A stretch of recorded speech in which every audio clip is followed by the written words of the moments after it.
Hey everybody, it's been a minute.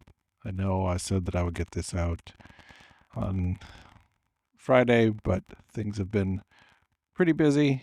I think we are very close to reaching picture lock with Creative Force, the Ukraine documentary. I am very pleased with how it came out. I came back from Notre Dame and the 60-minute was good, but then I had to focus back on the 90-minute version, so I took a few weeks to really flesh that out. It was already assembled, but there was a couple of extra scenes that I really wanted to add, and I added them in, and I think those worked out really nicely. I also had to get some translations done for a couple of scenes and get some translations fixed. What I did to actually translate the movie from Ukrainian to English was just use a program called Mac Whisper. You can just put in audio and it'll transcribe it to lots of different languages, which you can then export as subtitles. So that's what I did. But obviously it's AI, so it's close but not complete. So there's somebody who I met a while ago. His name is Max Balter. He fled Ukraine during the outbreak of the war, and he lives here in Los Angeles, and he just looked at it and just fixed some translations, but also just gave some extra context, which made some scenes that we were covering all the more awful once you have the full context of what's happening. But in any case, we're really close to coming to picture lock. We have some finishing to do, and then we're looking at trying to get it into festivals and talking to some distributors, and we're looking at starting our initial run in Europe because that is where we feel as though it will have the most impact, because the fear is, and it's a well-warranted fear, that if Ukraine is to fall, then the rest of Europe could be next for a Russian invasion. And speaking of that, kind of segues nicely into this week's topic, which is what's happening here stateside, which is an outsourcing of creativity. Now, I'm going to focus on the film industry, but I think this goes into all creative, not just industries, but practices overall. And what I would like to do is actually take us back to some film history lessons. There was a time before, during, and after the Russian Revolution of 1917, when Lenin and the communists took power and overthrew the Tsar.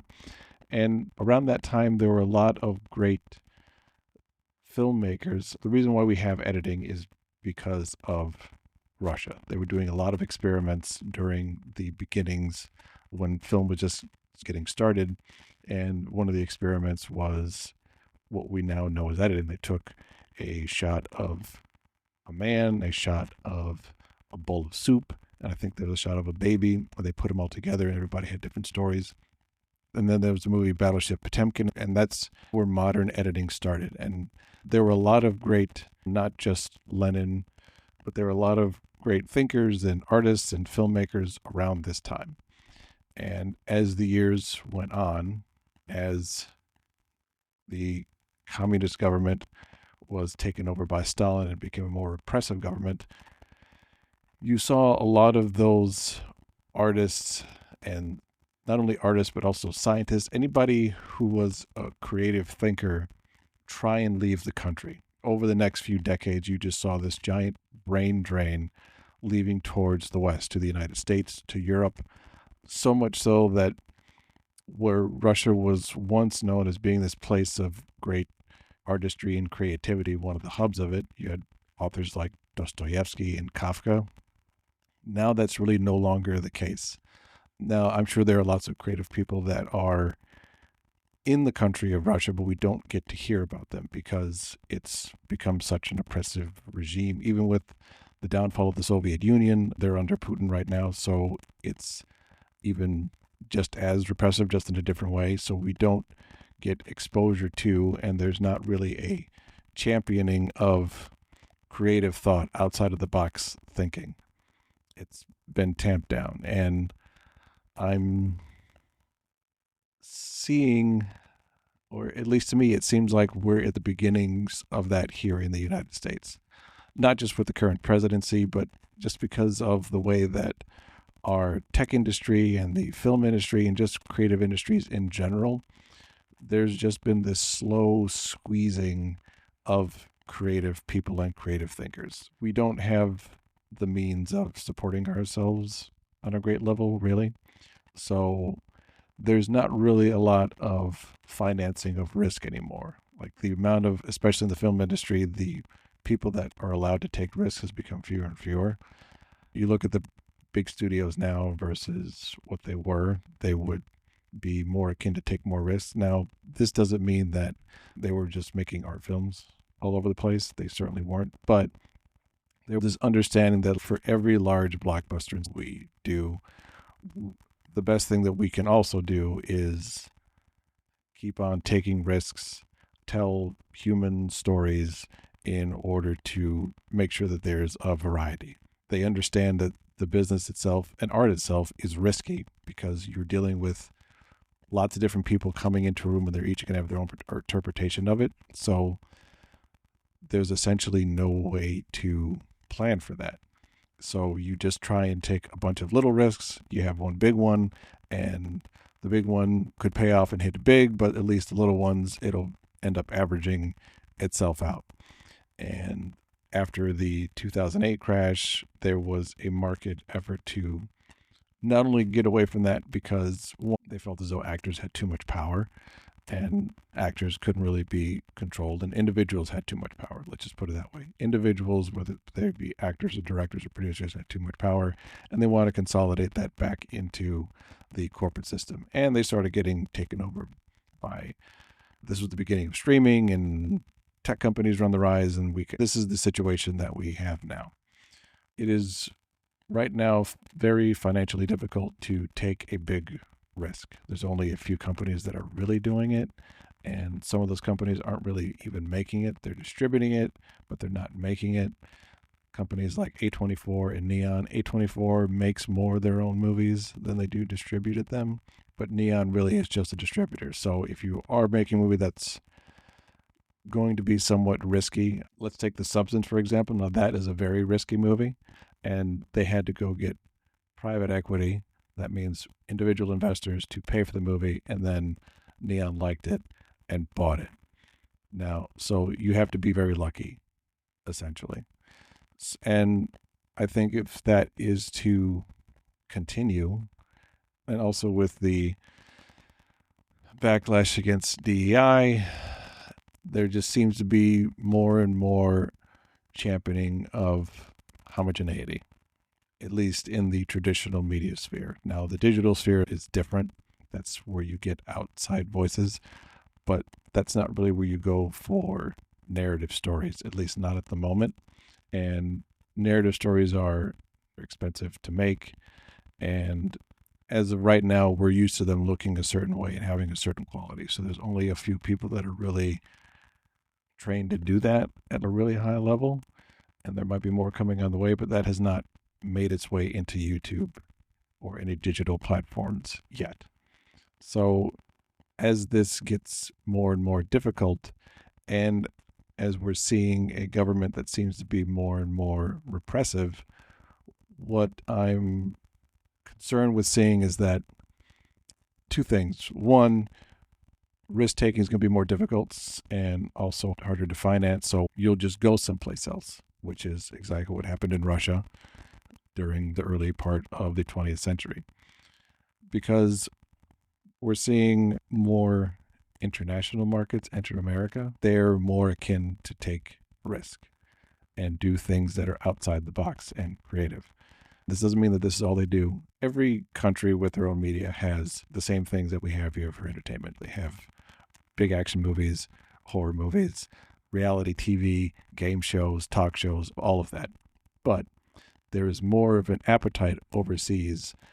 And when I say overseas, I'm talking about Europe, parts of Asia. Some governments may be more repressive than others.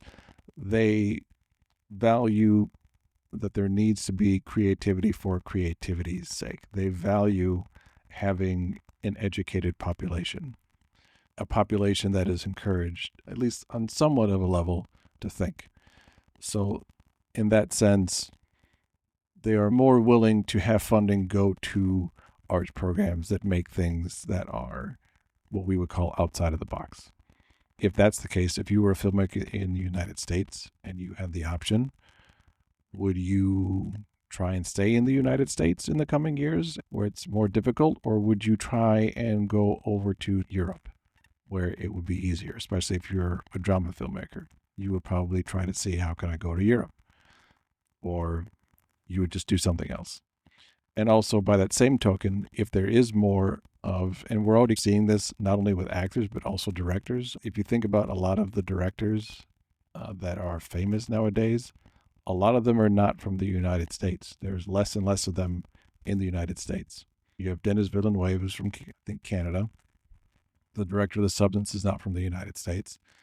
So you'll probably just see more and more training of filmmakers outside of the United States. So the industry that we as a country really helped to put on the map, we are not training the next generation. We are not nurturing it. We're not harnessing new talent. So that talent is going to come from elsewhere. So we are essentially outsourcing the creativity to other places. And also with things like AI, companies really think that AI can do all of the thinking for you, and they're trying to put it in as many things as possible. And also long uses of AI I was just reading an article today about how it makes your ability to think creatively worse the longer that you use it. So not only are we not financially incentivizing filmmakers and creatives to use their creative skills, we're also, because we're trying to jam AI into everything, we are essentially dumbing our population, making them less creative and have less of an ability to think on their feet and to find creative solutions, which that is where all art and creativity comes from, is just to find solutions to problems.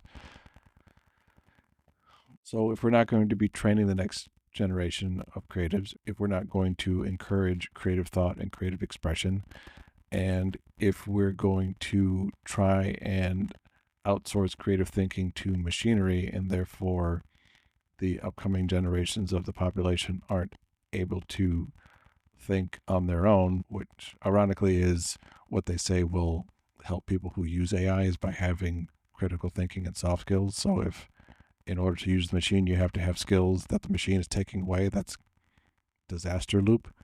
What then is to come for the American way of thinking? Are we going to become just a nation of people who can't really think for themselves, and the heights that we once reached as far as like science and creativity are just going to be less, and we're just going to let somebody else take that over? I don't know what the future holds, but that essentially is what we're doing now. We are right now shooting ourselves in the foot. I'm not sure for what purpose, and I'm not sure how it's going to work out.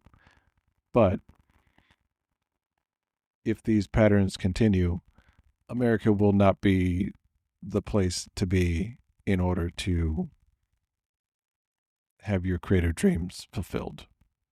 Or even more than that, one of the things about Los Angeles and why people, especially in the film industry, want to come here is because this is where some of the best are, especially in a place like Los Angeles. Everybody is trying to be in this industry. Not everybody, but if you want to be in this industry, this and New York are the places where you want to go, and you're around people who want to do the same thing.